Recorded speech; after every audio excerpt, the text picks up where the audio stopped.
Kasus baru. Penggelapan dana itu aduan perbankannya. Kamu baca. Berapa jumlahnya? 17 M.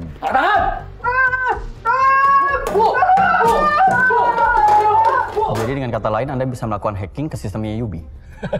Salah dong Pak, nggak ada hubungannya antara aplikasi sama hacking Pak. Tapi kepolisian lagi buka lowongan untuk cybercrime Pak. Coba cari tahu siapa orang ini. Siap. Ambilkan. Ya, angkat tangan.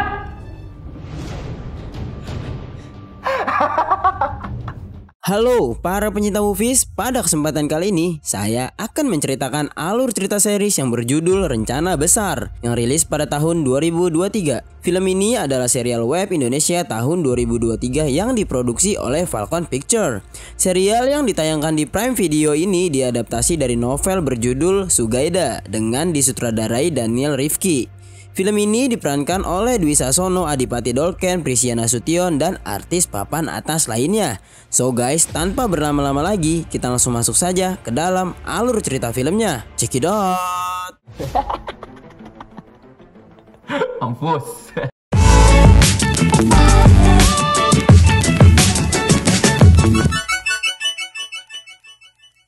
Film ini dimulai dengan memperlihatkan demo yang terjadi di depan sebuah bank ternama yaitu Bank UB atau Universal Bank of Indonesia. Ketika itu seorang demonstrator yang bernama Rifat membakar semangat juang para pendemo untuk menolak direktur bank tersebut yang akan mencalonkan diri sebagai presiden Indonesia. Namun tanpa disadari, seorang penembak jitu mengawasi aksi demo itu dan kemudian melakukan sebuah tembakan. Dan inilah rencana besar episode 1 yang berjudul Bongkar. Scenes memperlihatkan beberapa bulan sebelum aksi demo dan kerusuhan itu terjadi. Saat itu seorang detektif polisi yang bernama Makarim didatangi oleh atasannya untuk menangani sebuah kasus baru, di mana kasus tersebut adalah penggelapan uang sebesar 17 miliar yang terjadi di Universal Bank of Indonesia atau disingkat UB. Makarim lalu menemui Agung selaku direktur Bank UB. Menurut Agung, ia mendapati transaksi janggal dan para perampok berhasil meretas IP Bank. Namun Makarim kemudian mengumpulkan semua anggotanya untuk memulai menangani kasus itu. Pertama-tama mereka melacak aliran dana dan transaksi janggal dan berhasil menemukan 2 nama pemilik rekening tersebut.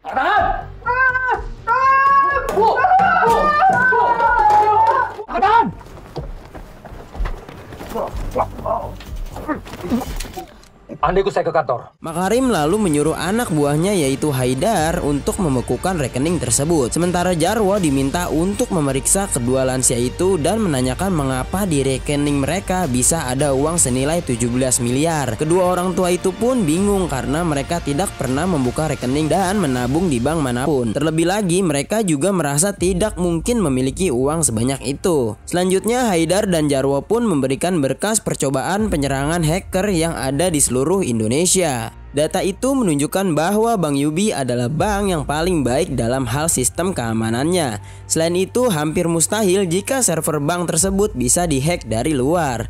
Sehingga Makarim menduga bahwa pencurian uang tersebut melibatkan orang dalam. Makarim lalu memeriksa server Bank UB dan menanyakan siapa saja orang-orang yang punya akses untuk masuk ke ruangan itu. Agung pun menjelaskan bahwa hanya para security dan staf IT kantorlah yang punya akses ke tempat tersebut. Seorang staf IT yang bernama Reza dipanggil dan diberikan beberapa pertanyaan oleh kepolisian, tapi ia tidak tampak mencurigakan dan tidak punya tanda-tanda jika dia pelakunya. Makarim lalu bertanya kepada Agung apakah ada orang yang dia tersangkai di kasus ini. Agung pun berkata bahwa sebenarnya dia memiliki 2 kandidat yang selama ini yang dia curigai. Yang pertama adalah seorang wanita eksekutif bernama Ayumi, dan dialah orang yang pertama kali menemukan kasus hilangnya uang itu. Ayumi dicurigai karena dia satu-satunya pegawai eksekutif yang tidak suka bergaul dengan pegawai lainnya. Makarim pun bertanya bagaimana Ayumi bisa menemukan kasus hilangnya uang itu. Lalu Ayumi menjawab bahwa saat dia mengecek laporan keuangan, ada neraca aliran dana keluar masuk yang hasilnya tidak seimbang. Oleh karena itu dia langsung melaporkan hal itu ke direktur utama dan bukan ke atasannya dulu. Karena menurut Ayumi, dia sudah sering melaporkan kejadian seperti itu kepada atasannya, namun tidak pernah digubris. Orang kedua yang dicurigai adalah Rifat. Dia adalah ketua serikat kerja yang selalu bertentangan dengan manajemen dan seolah-olah selalu punya agenda khusus untuk menjatuhkan Bang Yubi. Jarwo kemudian bertanya kepada Rifat apakah dia tahu dan terlibat dengan kasus ini. Rifat pun menjawab dia tidak tahu sama sekali tentang kasus tersebut karena Rifat hanya pegawai biasa dan sebagai ketua serikat buruh dia hanya bertugas untuk merevisi aturan perusahaan untuk kesejahteraan pekerjaannya. Karena selama ini banyak peraturan perusahaan yang merugikan pegawai dan tidak mendukung kesejahteraan para pegawainya. Misalnya saja gaji yang mereka dapatkan sangat kecil dibandingkan dengan pekerjaan yang jauh lebih banyak daripada pegawai lainnya. Rifat pun berkata bahwa daripada polisi mencurigai dia yang hanya sebagai pegawai biasa, lebih baik polisi memeriksa pegawai marketing yang bisa punya barang mewah yang tidak mungkin bisa dibeli jika hanya mengandalkan gaji mereka. Jadi daripada mencurigai pegawai biasa, mendingan cek anak marketing. Gimana caranya mereka bisa punya baju mewah, tas branded, dengan upah yang lebih kecil dari barang tersebut. Lalu pegawai marketing yang bernama Amanda kemudian dipanggil ke kantor polisi untuk diinterogasi. Amanda pun ditanya dari mana saja sumber pendapatannya sehingga dia bisa membeli dan memakai pakaian-pakaian mewah. Amanda berkata bahwa selain gaji yang dia terima sebagai seorang pegawai bank, dia juga adalah seorang influencer yang memiliki banyak pengikut di media sosial. Sehingga pendapatannya juga datang dari iklan dan bayaran dari perusahaan yang mau memakai jasanya. Haidar lalu bertanya apakah Amanda punya tanggungan seperti rumah cicilan. Amanda menjelaskan bahwa dulu dia punya tanggungan, yaitu orang tuanya. Namun kedua orang tuanya sudah meninggal sementara adik laki-lakinya baru beberapa hari yang lalu meninggal karena overdosis. Setelah proses interogasi itu, Haidar lalu melaporkan bahwa rekaman CCTV yang ada di ruang server sudah dianalisa dan bisa diperiksa sekarang. Dari rekaman itu terlihat seseorang masuk ke ruangan server dan melakukan peretasan. Namun pelakunya memakai topeng sehingga wajahnya tidak bisa dikenali. Setelah login akses diperiksa ternyata orang yang masuk ke ruang tersebut terdaftar sebagai seorang pegawai perempuan yang bernama Ririn. Ririn pun dipanggil ke kantor untuk diinterogasi juga. Dia pun diperlihatkan rekaman itu dan ditanya apakah orang yang ada di rekaman tersebut dirinya. Ririn pun menjawab bahwa selama dia bekerja di bank tersebut dia sama sekali belum pernah ke ruangan server. Dia juga menjelaskan bahwa dia hanya seorang teller bank yang hanya punya akses sampai departemen tempatnya bekerja saja, sehingga dia tidak bisa ke departemen lain apalagi sampai masuk ke ruangan server. Karena Ririn berkata yang sebenarnya Makarim pun tidak punya pertanyaan lagi dan menyuruh Ririn untuk keluar. Saat Makarim berada di ruangannya, Haidar pun datang dan menjelaskan bahwa rekening yang berisikan uang 17 miliar tidak bisa dibekukan karena uang itu sudah dikonversi menjadi kripto dan uang kripto tidak bisa dilacak sehingga uang 17 miliar itu kini benar-benar telah hilang. Tak lama kemudian Makarim pun mendapatkan telepon dari mantan istrinya. Dia memberitahukan bahwa putri mereka telah mencuri perhiasannya untuk dipakai membeli barang haram alias narkoboy. Mantan istrinya pun meminta Makarim agar bisa bertindak tegas dan tidak hanya menegur saja. Karena walaupun dia telah gagal menjadi seorang ayah, setidaknya dia bisa menjadi polisi yang baik. Setelah ditunggu larut malam, putri Makarim yang bernama Ayu pun akhirnya pulang dengan luka bekas pemakai.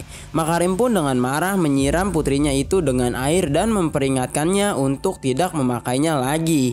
Setelah itu Makarim lalu melihat sebuah pemilik akun Twitter bernama Sugaide.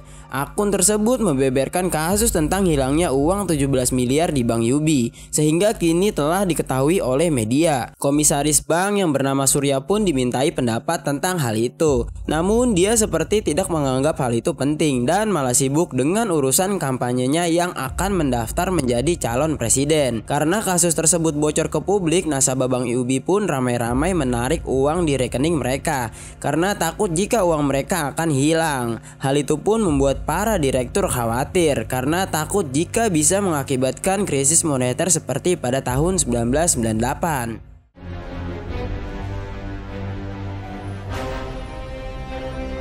kalau kepanikan nasabah tidak bisa diredam dan DPK melewati batas aman, saya pesimis. UB akan kolaps seperti fenomena 98. Keesokan harinya, kepolisian berhasil mendapatkan informasi tentang penarikan dana kripto sebesar 17 miliar yang ditransfer ke sebuah rekening pribadi. Dan setelah dilacak, ternyata akun tersebut dimiliki oleh Reza, yaitu staf IT yang bekerja di Bank UB itu sendiri. Makarim dan anggotanya lalu berangkat ke titik lokasi untuk menangkap Reza. Namun setelah sampai di sana, mereka tidak menemukan Reza sama sekali dan malah mendapati orang lain yang memakai topeng. Dan ternyata di seberang gedung Reza sedang melihat aksi penggerebekan itu, dan yang lebih mengejutkannya lagi, ternyata dia tidak bekerja seorang diri, melainkan ada juga orang lainnya. Mereka adalah Rifat, Amanda, dan juga Ayumi. Dan series Rencana Besar episode 1 pun berakhir. Siap! Siap!